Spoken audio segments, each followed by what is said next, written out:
Another day, another chance. Another day, another dance.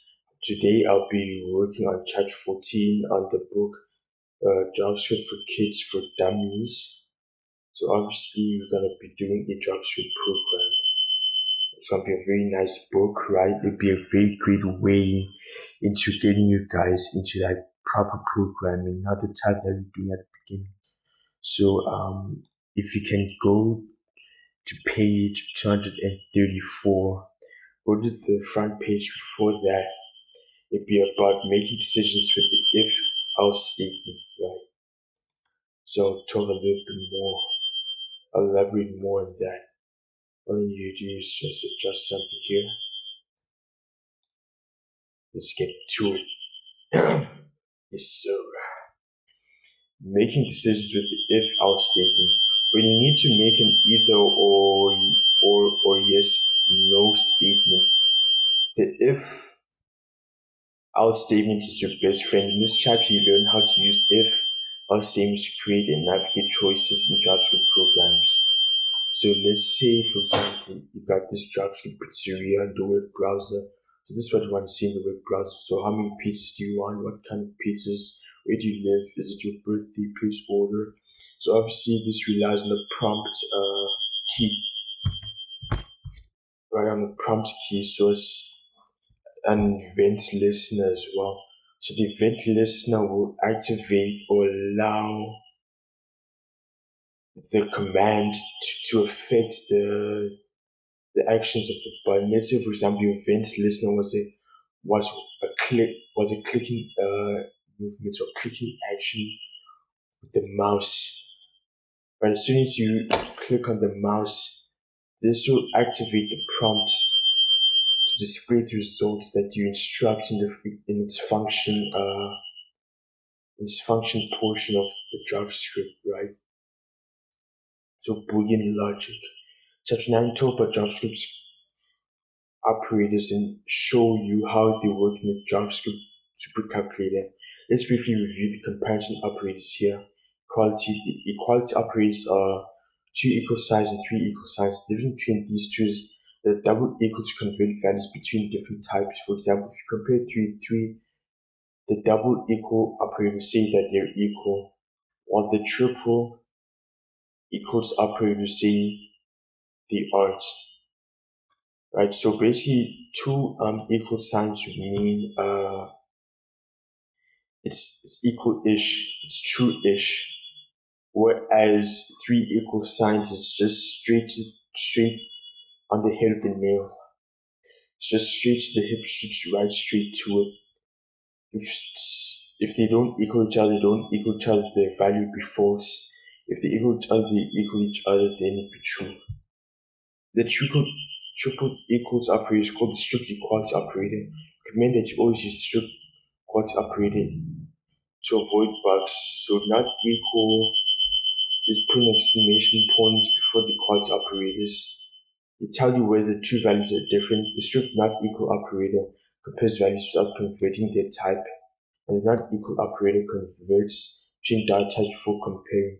So basically this will see if this data type is comparable, and then this will see if this data type is not comparable. Right? So it's just strict. So if it's not, it's not. If it is kind of, this one's kind of. Greater than, less than. Now this is actually like junior primary stuff, So let me get down to the real one that we need to get to. So the values greater than equal than 4 returns false. Because at the end of the day, 3 is not greater than 4, yada yada. Then here the values. Right? This is 14 is kind of not equal-ish to 15. 14 is equal to 15, so this is true. 15 is greater than 14, which is true. 14 is greater than 15. 14 is either it's greater or equal to, it's still the same. it's still true, should equal to 14. So this says that the value on the left is either less than or equal to the one on the right. So basically an if-else statement will look like this. If in the statement, and then the statement if the comparison is false, the statement to run if the comparison is true, the statement to run if the comparison is false, right? Using if-else, right? This is pretty much using if-else in JS, right? So we're gonna go straight down to it. Right, so if you type in JavaScript correctly, the statement with the if block will execute, displaying a special message for JavaScript speakers only. When anything other than JavaScript, statement within the else block will execute so that a different message will display. So variable language prompt, what language do you speak? If language equals JavaScript, alert great, let's talk about JavaScript. Vars JavaScript equals true. So this is basically if this is basically an if-else statement. If the language is equal to JavaScript, right, then the alert prompt that you see in the web browser would say, great, let's talk JavaScript. Varying if the JavaScript variable is true. Whereas if it's false, it's gonna alert you and says, I don't even know what to say. Ouch. So much for like being polite, you know. If it speaks JavaScript alert, it's great to meet you. Combining comparison to logical operators. So these logical operators will allow you to combine more than one comparison operation. For example, let's say you own a pizza parlor. Your policy is that if a customer's order is more than 10% delivered, when it says limits, they get free delivery. JavaScript, this rule requires two comparisons. Is this order over 10? Is the customer located within the city limits? In order for the customer to get free delivery, both of these conditions have to be true. One of these conditions is not true, the delivery charge is $5. In JavaScript, you can specify that two conditions both need to be true by using the AND operator. To use the AND operator in if else, put between two comparisons expressions. Then you surround the whole combination. Right, so if delivery city, any town, or the price, right, is greater than 10, so the varying delivery price be 0. Else, if the order delivery price is, let's say for example, the order price, right, is more than 10, so that means you got 10 less, delivery be 0. Else, if it's greater than 10, right, the delivery price be $5.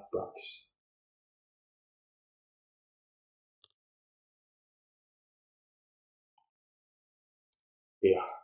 So basically this would mean or. The two slashes, the two horizontal slashes would mean or. Right? Then free delivery on your birthday. Delivery anytime. So basically, this is a prompt that you hash in on your birthday. Let's say for example it's your birthday. And then obviously the prompt will equal yes. For the variable, the delivery price be 0. Else, if it's not your birthday, the delivery price be 5. Version of the JavaScript pizzeria. So basically, yeah.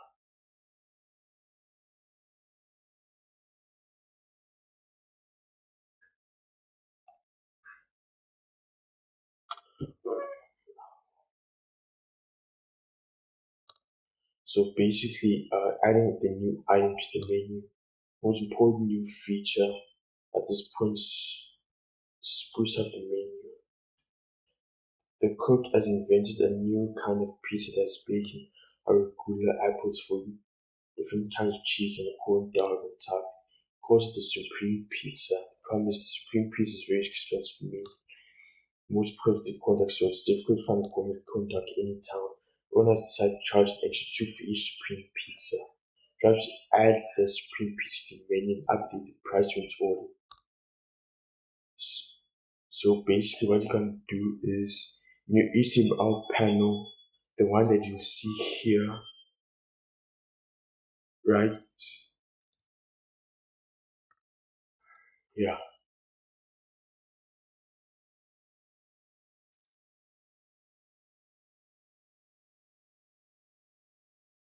So basically the one you see here is gonna look like that. Right? So yeah, that's what it's gonna look like. Okay. So add a new option element inside the select element to create the supreme pizza option. It should have a value of supreme and the label between the option should read supreme, right? So it should look like this. Click update, save your work,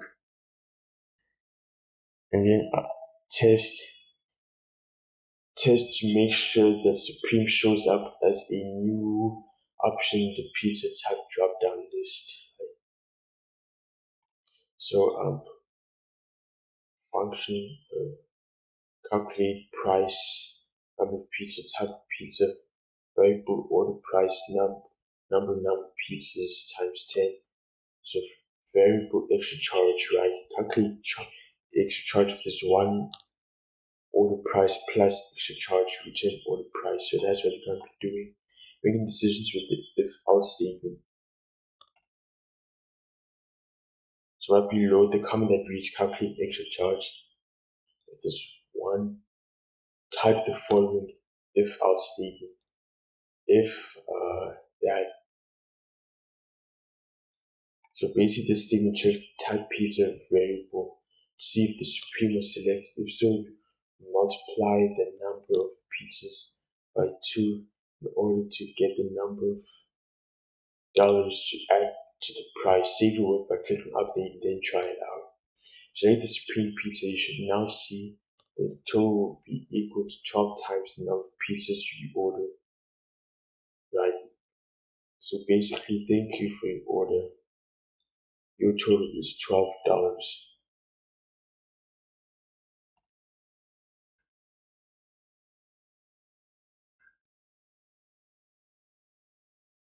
So I'll quickly show you mine. So in my HTML, I got my heading tags, each one. That is the biggest heading you can get. Basically, your ID, your order form, right? So basically, that's your identification. That's your identification, right?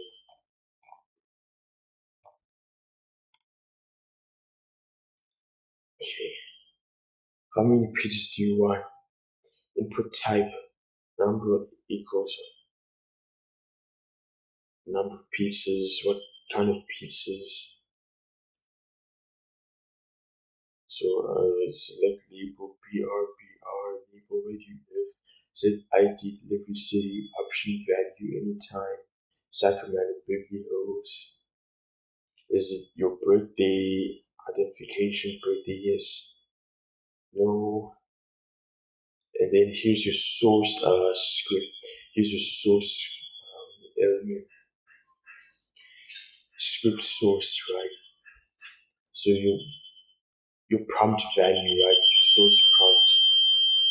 So you can prompt a function to go to chapter 14.s, right? So that's the HTML. In your JS, it's got your different variables.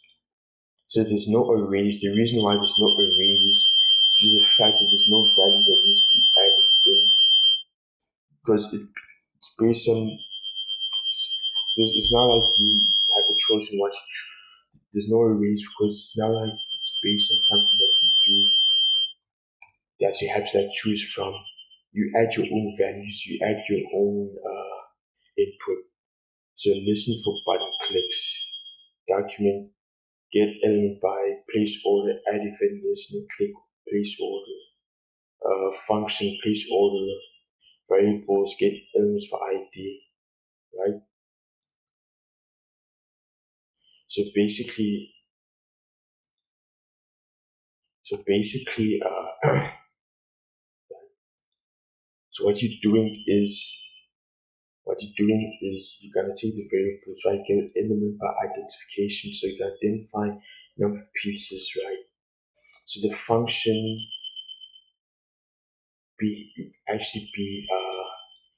the function will be for what you have in the HTML. So these functions will be what you have in the HTML. So variable order price, calculate price, right? Number of pieces and type of pieces, variable delivery price, calculate delivery, order price, delivery city, birthday, create the account, variable the output, thank you for your order, output the delivery price if there is one. If the delivery price is triple equals 0, the output you get free delivery. The output your delivery cost is. So these are the basic values for your the cost, right? So the output plus equals your total is dollars plus order price plus delivery price. Display the output document, get element by ID, display total, inner HTML equals the output. So function calculate price, number of pieces, type of pieces, variable order price equals number of pieces times 10, variable extra charge equals 0, calculate extra charge if there is 1. If type pizza is basically strictly equal supreme, extra charge equals number of pizzas times 2 hours. So basically this is the function that I made. Let's say for example you got 10 or more pizzas with cheese, you're gonna have an extra charge. Whereas if you got 15 or more and it's pepperoni, you can have an extra charge. So if type pizza strictly equals supreme, extra charge equals number of pieces, right? Times 2. Or if type pizza strictly equals cheese, extra charge equals number of pizzas times 10. Type pizza strictly equals pepperoni times by 15 and have an extra charge. Order price, return order price. So function calculate order delivery and birthday, variable delivery price, calculate delivery price if there is one, right? So that's what you're gonna be doing. And then your CSS, this is basically to make everything look nice. So your body, for your body, the font family Arial sans serif. For your H1, your heading tag, some text align center, then your order form background color, peach, hash, E6 times border, 4px solid yellow, border radius 4px padding, 8px margin, 8px box shadow, 10px, 10px, 5px gray, 8 6 times hashtag with the hashtag as well.